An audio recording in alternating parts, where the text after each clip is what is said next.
Hello, happy learners!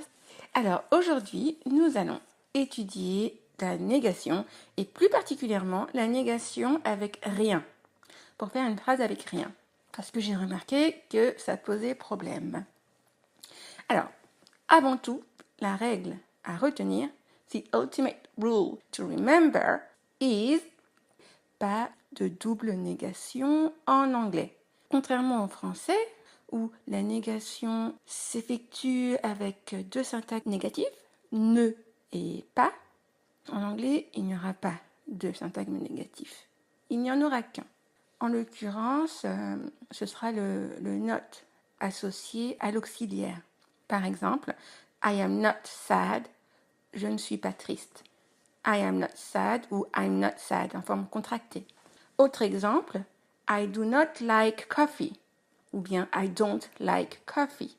Vous voyez que il y a I do auxiliaire suivi de not et puis le complément. Alors pour dire rien, la règle sera la même, pas de double négation. Alors comment dire rien? Je suppose que vous le savez, rien se dit nothing. Et nothing est un mot négatif.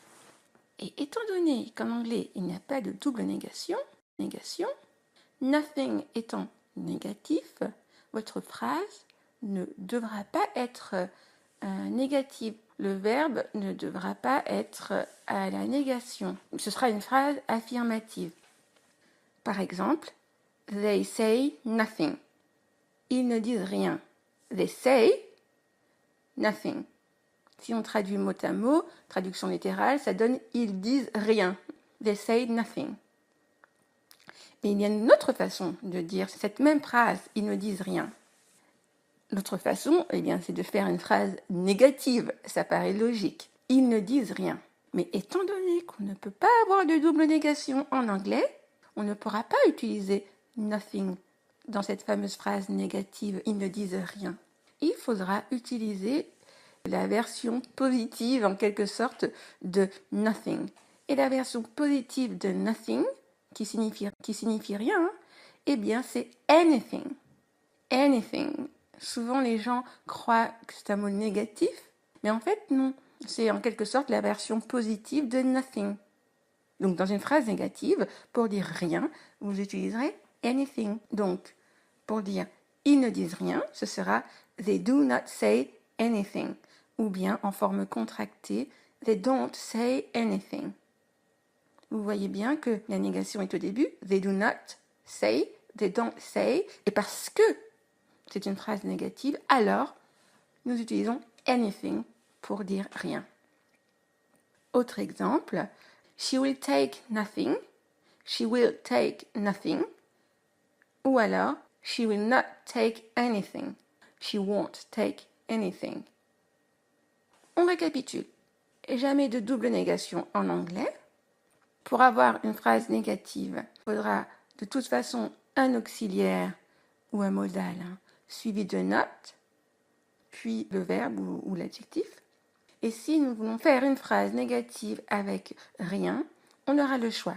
Soit phrase affirmative plus nothing, soit phrase négative plus anything. Qu'est-ce que je pourrais rajouter d'autre? Oui, si vous voulez en complément, si vous voulez un support écrit par rapport à nothing, allez sur mon blog et cherchez l'article Non, rien de rien. Voilà, c'est un article où je traite justement de la manière d'effectuer des phrases avec rien, donc nothing et anything. Voilà, n'hésitez pas à aller sur mon blog et à participer. Vous savez qu'il faut être actif dans quoi que vous fassiez. Pour progresser, il faut agir. Il ne faut pas rester passif. Parce que c'est bien, c'est déjà bien d'écouter des podcasts, d'essayer de se former, de se progresser. Mais il faut aussi passer à l'action en participant à des quiz, que ça vous force à réfléchir et à aller plus loin. Voilà, ça vous aide à progresser. Donc j'espère vous retrouver bientôt sur mon blog, dans les commentaires, pour donner vos réponses au quiz que je vous fais chaque semaine. Tous les jours, je poste un nouvel article sur mon blog pour vous aider à progresser. J'espère que tout ça vous aura aidé et vous aura plu. Et je vous dis à très bientôt sur mon blog et à la semaine prochaine. Have a good afternoon. Talk to you soon. Bye bye. Nathalie de je comprends l'anglais.com